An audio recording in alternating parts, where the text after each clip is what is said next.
नमस्कार, आदाब, सत श्री अकाल। मैं हूं आपके साथ विशाल यादव। आप देख रहे हैं भारत लाइव। जैसे कि आपको पता है कि चुनावी बिगुल बज चुका है।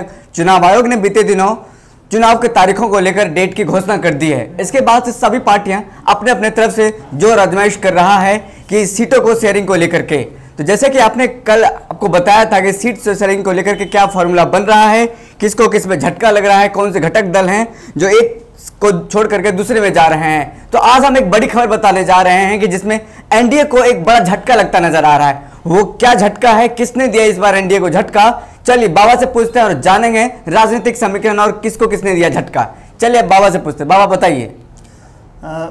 जैसा कि लगातार बिहार के राजनीति में ये देखने को मिल रहा है कि सीट शेयरिंग का आज से नामांकन शुरू हो गया, उसके बावजूद भी अभी तक उम्मीदवारों की घोषणा नहीं हुई। इसी उहापोह की स्थिति में एनडीए में एक बड़ा कहा जाए तो परिवर्तन देखने को मिल रहा है। परिवर्तन ये देखने को मिल रहा है कि बड़ी पार्टियां भी इंतजार ही कर रही हैं, तब तक एक घटक दल ने अपने उम्मीदवारों की घोषणा कर दी। और इतना ही नहीं, पार्टी सूत्रों के हिसाब से उम्मीदवार अब अपने क्षेत्र में भी चले गए हैं और जनसंपर्क भी शुरू कर दिया है। आप समझ सकते हैं कि प्रथम चरण में 71 सीटों पर चुनाव होने हैं, जिसके कि नामांकन की प्रक्रिया आज से शुरू हो गई है। लगातार झमेले हो रहे हैं। अभी तक ये भी क्लियर नहीं हुआ है कि कौन कितनी सीटों पे चुनाव लड़ेगा। इसके अलावे एक दूसरा पहलू जो है वो ये है कि एनडीए का एक घटक दल ले जाकर के अपने प्रत्याशियों को जनता के बीच में खड़ा कर देता है और कहता है कि ये है आपके उम्मीदवार, आप इनको वोट दीजिए।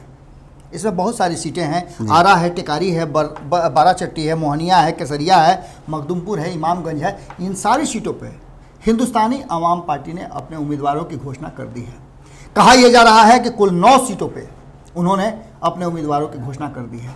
जहां एक तरफ अभी तक सीट शेयरिंग का कोई फार्मूला सामने नहीं आया है, कोई भी घटक दल निकल करके या फिर एनडीए के बड़े दल जो हैं वो निकल करके नहीं बोले हैं कि किसको कितनी सीटें मिली हैं। इस सबके बीच कहीं ना कहीं जीतन राम मांझी ने, जो महागठबंधन में बहुत ज़्यादा तेज दिख रहे थे, ये तेजी उन्होंने एनडीए में भी दिखा दी है। अभी विधिवत रूप से उनकी एनडीए में एंट्री भी नहीं हुई है, क्योंकि अब तक वो नीतीश कुमार के साथ सिर्फ दिखे हैं। एनडीए के किसी भी घटक दल ने उनको स्वीकार नहीं किया है या न ही उनको एनडीए में शामिल होने की कोई विधिवत घोषणा हुई है। आधिकारिक घोषणा के बिना ही एनडीए के तरफ से उन्होंने 9 सीटों का ऐलान कर दिया है। अब आप इससे अंदाजा लगा सकते हैं कि कहीं ना कहीं एक बात तो तय नजर आ रही है कि नीतीश कुमार का वर्चस्व एनडीए में बड़ा है। उन्होंने भले ही अपनी सीटें घोषित नहीं की, लेकिन उन्होंने साफ कर दिया है कि 9 सीटें जीतन राम मांझी को वो दे चुके हैं। अब इससे आप अंदाजा लगा सकते हैं कि एनडीए की स्थिति क्या है और एनडीए में एलजेपी भारतीय जनता पार्टी की स्थिति क्या है। भारतीय जनता पार्टी जितना भी पिपहिरी बजा ले, जितना भी बिगुल फूंक ले, जितना भी ड्रम बजा ले, उसकी स्थिति नीतीश कुमार से बिल्कुल घुटने टेकने जैसी है।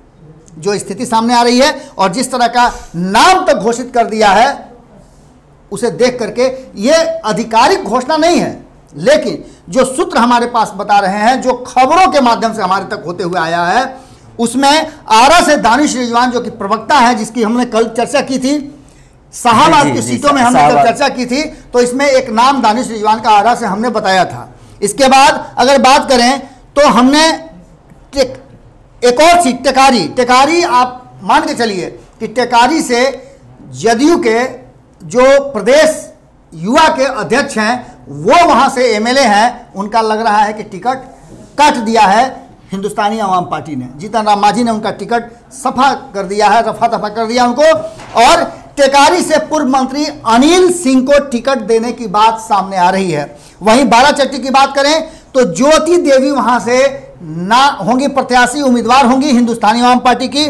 मोहनिया से साधना देवी का नाम आ रहा है। वहीं अगर कहें तो केसरिया से ज्योति सिंह का नाम आ रहा है। मखदुमपुर से देवेंद्र मांझी होंगे और इमामगंज से जीतन राम मांझी होंगे। इसके अलावा हमने आपको बताया था कि दीघा की एक सीट हो सकती है या फिर दानापुर की सीट हो सकती है, जो उनके समधी चुनाव लड़ेंगे। और एक सीट अभी भी अधर में लटका हुआ है कि वो क्या करेंगे, किसे कहां से लड़ाएंगे। अब आप इससे अंदाजा लगा सकते हैं कि जीतन राम मांझी कितना डिटरमाइंड है और उन्होंने एनडीए में सबसे पहले सीटों की घोषणा कर ली। हमने बहुत पहले आप बताया था कि जीतन राम मांझी इस बार अपने परिवार के अधिक सदस्यों को, जो भी हैं, उनको इस चुनाव में उतारेंगे। और लगभग 2-3 नाम इसमें हैं जो ये बता रहे हैं कि कहीं ना कहीं जीतन राम मांझी ने फैसला कर लिया है और जीतन राम मांझी 9 सीटों पर चुनाव लड़ेंगे। ये एलजेपी के लिए बहुत बड़ा झटका हो सकता है, क्योंकि एलजेपी अभी कहाँ है ये क्लियर नहीं हो पाया है। वो एनडीए में रहेगी कि जो कांग्रेस के साथ लगातार उसकी बातचीत चल रही है वो दूसरे खेमा में जाएगी, या फिर तीसरा मोर्चा बनेगा। इन सब बातों को लेकर के कहीं ना कहीं जीतन राम मांझी के हवाले से नीतीश कुमार ने एक बड़ा संदेश भारतीय जनता पार्टी और एलजेपी को दे दिया है कि आपको चलना तो मेरे ही साथ ही है। बिल्कुल। तो जैसा कि आपने देखा कि हमारे बाबा ने अभी राजनीतिक समीकरण बताया, क्या किसने किसको झटका दिया, तो मैं आपको बता दूं ये बड़ी खबर है, क्योंकि हिंदुस्तानी अवाम मोर्चा जो कि जीतन राम जिसके मुखिया हैं, उन्होंने एनडीए को एक बड़ा झटका दिया है। क्योंकि अभी तक जैसे बाबा ने बताया कि अभी तक सीटों को लेकर के शेयरिंग नहीं हुआ है, फिर भी उन्होंने अपना घोषित उम्मीदवार को घोषणा कर दिया है कि यहाँ से हमारे उम्मीदवार चुनाव लड़ेंगे। तो आप देख सकते हैं कि आप देखा कि अभी हमारे बाबा ने आपको बताया।